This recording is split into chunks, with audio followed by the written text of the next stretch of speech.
అనంత విశ్వంలో ఎన్నో వింతలు. అందులో ఒక గ్రహం భూమి. భూమిపై మాత్రమే కొన్ని కోట్ల సంఖ్యలో జీవరాశులున్నాయి. సమస్త జీవరాశిని మానవజాతి తన శక్తి సామర్థ్యాలతో ఆధీనంలోకి తీసుకుంది.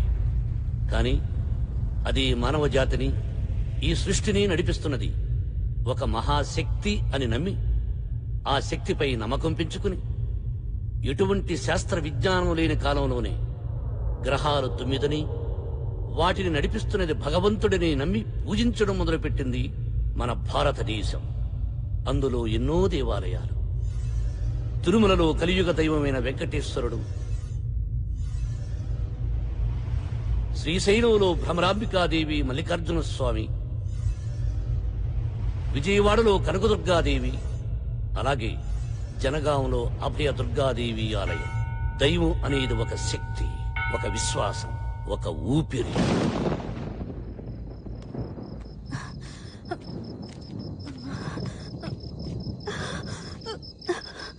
కొంచెం ఓర్చుకో, వెళ్ళిపోదాం. నెమ్మది నెమ్మది. ఏమండి, ఇక నా వల్ల కాదు, నడవలేనండి. ఒక్క అరగంట ఓర్చుకో భువన, ఎలాగోలా ఇంటికి చేరిపోదాం రా. ఏం కాదమ్మా, ఆసుపత్రిలో బాగా ఆలస్యం అయిపోయింది. ఆ చివరి బస్సు అయినా దొరుకుంటే ఈ పాటికి ఇంటికి చేరిపోయి ఉండేవాళ్ళం. నెమ్మది. అయ్యో, వర్షం వచ్చేలా ఉందే. నెమ్మది నెమ్మది నెమ్మది.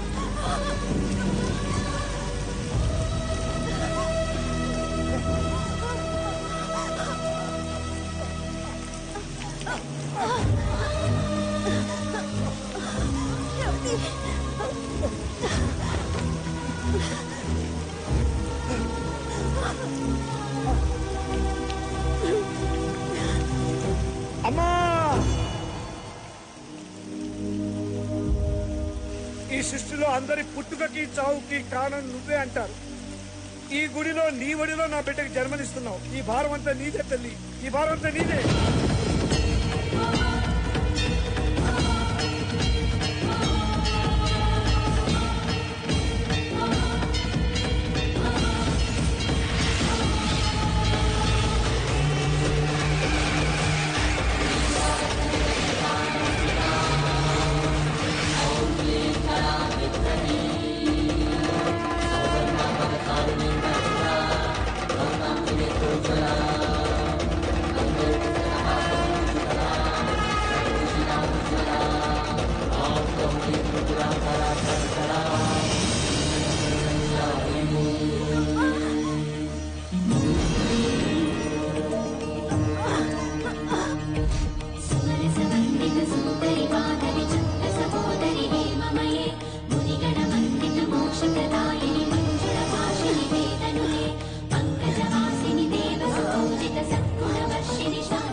ఆశ్వీజ శుక్ల షష్ఠి మూలా నక్షత్రం, అమ్మవారి జన్మతిథి.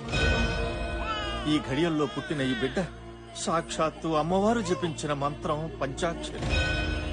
ఈ బిడ్డ పుట్టుకతో పంచభూతాలు ప్రసన్నమై ఈ ఊరంతా పచ్చగా ఉండాలని ఆశిస్తూ ఆ అభయదుర్గాదేవి దీవెనతో ఈ బిడ్డకు పంచాక్షరి అని నామకరణం చేస్తున్నారు.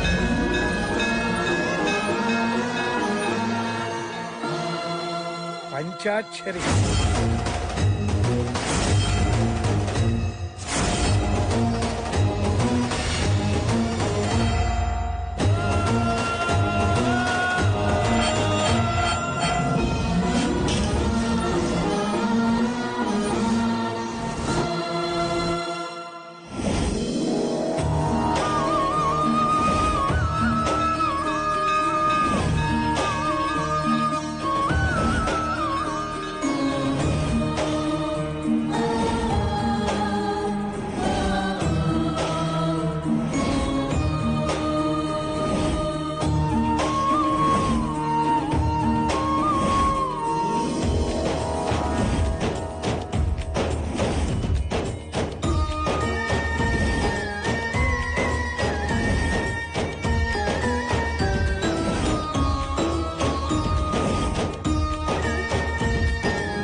పంచాక్షరి మీదకి అమ్మవారు వచ్చింది.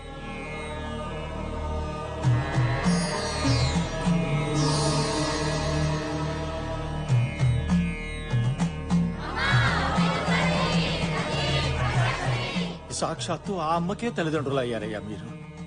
కానీ మా బిడ్డకు కూడా అచ్చతా ముచ్చతా చేసుకోవాలని ఆశ ఉంటుంది కదా శర్మ గారు. అన్నీ జరుగుతాయి శంకరనారాయణ. ప్రతి ఆషాఢ శుద్ధ చతుర్దశి నాడు మాత్రమే అమ్మ నీ బిడ్డను ఆవహిస్తుంది. ఈ జనం యొక్క కష్టాలు తీరుస్తుంది. మిగిలిన 364 రోజులు పంచాక్షరి అందరిలాంటి ఆడపిల్లే.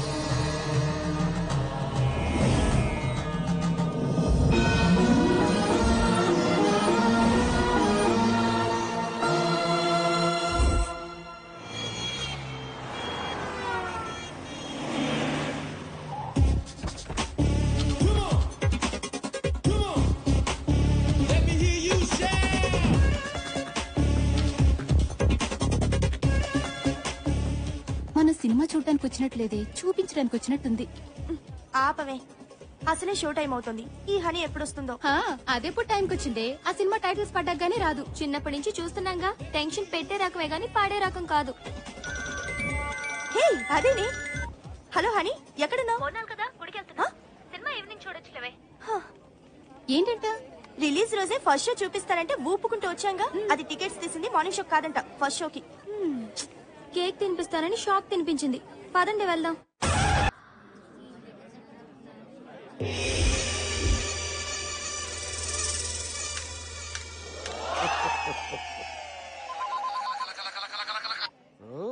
హలో, ఎవరు? ఓ Mahesh Babu. Cinema super hit, సమస్య లేదు. నువ్వు పెట్టేమ్మా. అన్నా నేను అంబానీని. अंबानी जी, हाँ बोलिए. గ్యాస్ ఎంత వరకు వచ్చింది? ईस्ट कोरिया में गैस बहुत बहुत आएगा, సూపర్ होगा. రేషన్ బియ్యం తెచ్చుకోవాలి, డబ్బులు పంపించు. अच्छा ठीक है. స్వామి ఒకసారి నా చేయి చూడండి స్వామి. దరిద్రంతో నీ చేతిలో ఉంది కదా. ఆ సంగతి నాకు తెలుసు స్వామి, అందుకే మీ దగ్గరికి వచ్చా. తెలియని మ్యాటర్ ఏదైనా చెప్తారేమో అని. ఏ విషయం చెప్పమంటావు? లేచిపోయేదని నీ పెళ్ళం అడ్రస్ చెప్పంటావా? మీ ఇంట్లో స్వామి వద్దులే స్వామి, మీకు తెలియదు ఏదీ లేదని తెలిసిపోయింది. నా దరిద్రం ఎప్పుడు వదులుతుందో చెప్పండి స్వామి. అమెరికాలో ఉన్న వాళ్ళందరికీ నీ దరిద్రం ట్రాన్స్ఫర్ చేస్తే గానీ నీకు బాగుపడే యోగం లేదు. తప్పండి తప్పండి తప్పండి అమ్మా. ఈ పిత్రి గారు ఎవరు? తప్పండి స్వామి. స్వామి ఎందుకు అంత ఎమోషన్ అవుతున్నావు? ఆ వంకర మీసాలు, ఆ పిల్లిగడ్డను చూస్తే ఎవరైనా ఎమోషనల్ అవుతారు స్వామి. ఎక్కడ అలా ఉండవు? నీకు ఇంకా మెచ్యూరిటీ రాలేదురా? అప్పుడే మెచ్యూరిటీ ఎలా వస్తా స్వామి? ఇంకా పెళ్ళేనో లేదు. మీరు మరీ ఏయ్! నీ ఏజ్ ఎంత అనుకుంటున్నావు? అదే గవర్నమెంట్ ఉద్యోగం చేరుంటే 2 సంవత్సరాలు రిటైర్డ్ అయిపోయాడు. అదే ఎల్ఐసి కట్టుంటే ఇంట్లో వాళ్ళ పాటికి కోటీశ్వరులు అయిపోయాడు. అవును స్వామి, సుమంగళిగా పోవాలని నాకు ఎంతో కోరిక. నాకు ఇంకా పెళ్లి కాలేదు. ఇంకా ఎందుకు కాలేదు స్వామి? నాగరాజా చెప్పమ్మా. హ్యాండ్ హ్యాండ్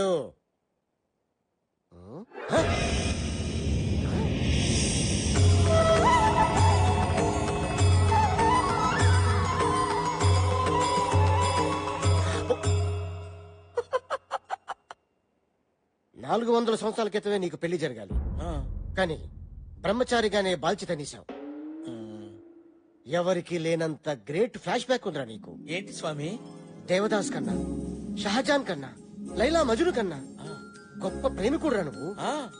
సరిగ్గా 400 సంవత్సరాల క్రితం ఉదయపూర్ మహారాజు గారి దగ్గర సేనాధిపతివి. నీ పేరు కాలభైరవ.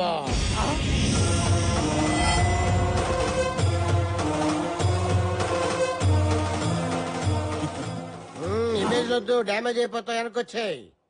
రాజ్ కుమారి మిత్రవిందకి నీ శక్తి 6 ప్యాక్స్ నచ్చి ఇప్పుడు కాదు అప్పుడు ఈ విషయం రాజుగారికి తెలిసి సోలాలతో నీ గుచ్చి గుచ్చి చంపారు. నీ ప్రాణం పోయే ముందు మిత్రవింద రాజకుమారిని పెళ్లి చేసుకుంటానని శపథం చేశావు.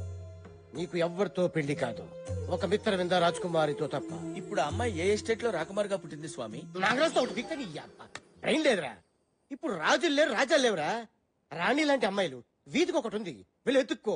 సాహసం సేరా డింపక రాజకుమారి లభిస్తుంది. ఇప్పుడు ఆ రాజకుమారి ఎక్కడుంటుంది స్వామి? నేను ఎలా గుర్తుపట్టగలను? బ్యాంకాక్ లో సునామీ వస్తుంది, కర్నూలులో వరదలు వస్తాయి, ఆకాశంలో కరెంట్ తీగులు కొట్టేసుకుంటాయి, నీ చుట్టూ కాకులు కావు కావు కావు అని తిరుగుతాయి. ఎందుకు స్వామి? నిన్ను పొడుచుకొని తింటానికి. ఎగస్ట్రా చేతులు నాకు మండుద్ది. సారీ స్వామి.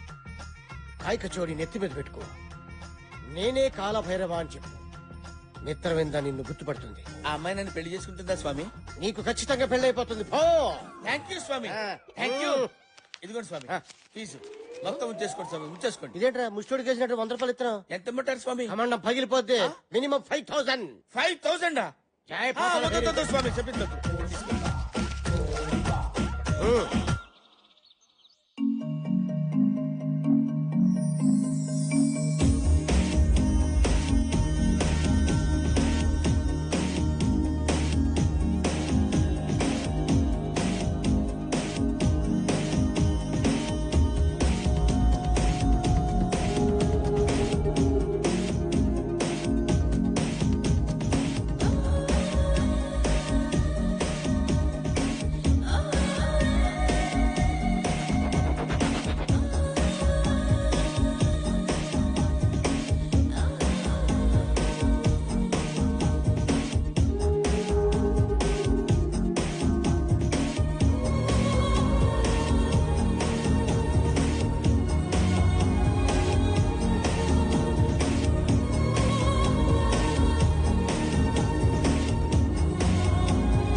పొద్దుగాలనే పోచమ్మేంది తెగ సోచాయిస్తుంది.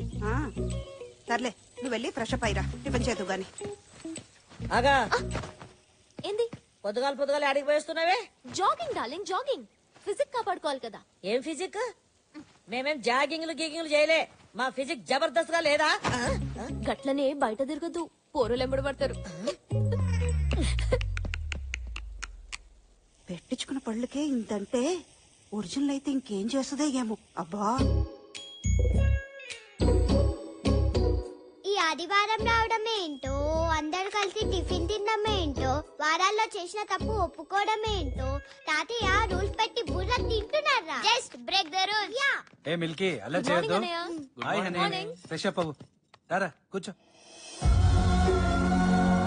అది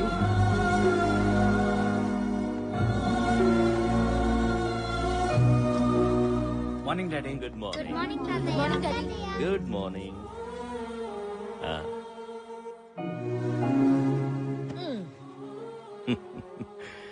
ఏమీ తినకుండానే కడుపు నిండిపోతుంది మిమ్మల్ని ఇలా చూస్తుంటే. అయ్యో అనవసరంగా ఇన్ని టిఫిన్లు చేశానే.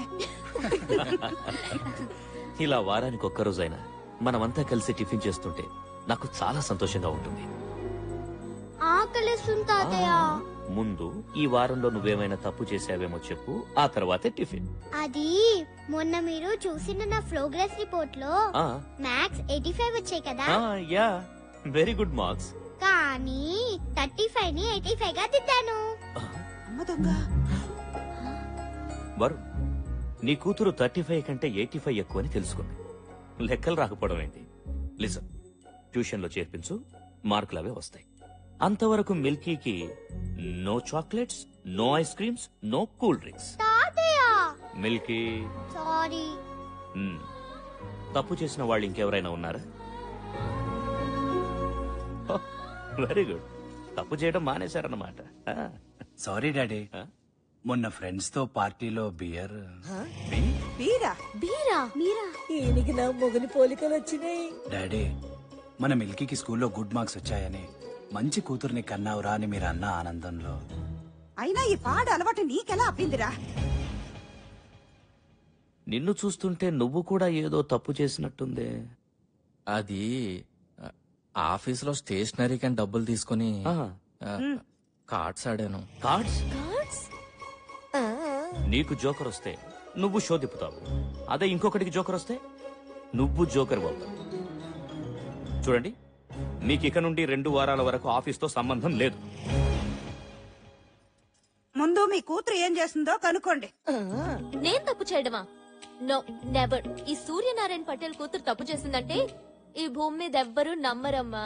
అన్నా దీని సంగతి ఎవరికి తెలీదు. నో అంటే ఎస్, ఎస్ అంటే నో. ఏంటి, తాతగారు ప్రతి సండే ఇలా పంచాయతీ పెడతాడని అనిపించొచ్చు, ఇంకొందరికి రూల్స్ బ్రేక్ చేయాలని అనిపించొచ్చు. ఒక్కటి మాత్రం నిజం, తప్పొప్పుకుంటే వచ్చేది రిలాక్స్, తప్పించుకుంటే ఎదురయ్యేది రిస్క్. నా ఫ్యామిలీలో ఎవ్వరు అలాంటి రిస్కుల్లో పడకూడదని నా ఉద్దేశం. తప్పులనేవి అందరం చేస్తాం, కానీ తప్పుని తెలుసుకుని సరిదిద్దుకునేవాడే మనిషి. మంచిగున్నదిరా, చాలా మంచిగున్నది. ఆఫీసులో కూర్చొని లెక్కలు రాసుకున్నట్టు బువదిన టేబుల్ మీద కూర్చొని మంచి చెడు గురించి మాట్లాడుతున్నావేంది? పిల్లలన్నాక తప్పు చెయ్యరా? గంతెందుకు, నీ బిడ్డ నీ ముంగట్టే కూర్చున్నది, పెళ్లిడికి వచ్చింది. పిల్లగాన్ని చూస్తలేవు, పెళ్లి చేస్తలేవు, మళ్ళా ఇది నీ తప్పు కాదా? ఏమంటావమ్మా? అది కాదు నాన్న. అమ్మా బొమ్మ బొమ్మాలి అంటే ఇంట ఆదరాది.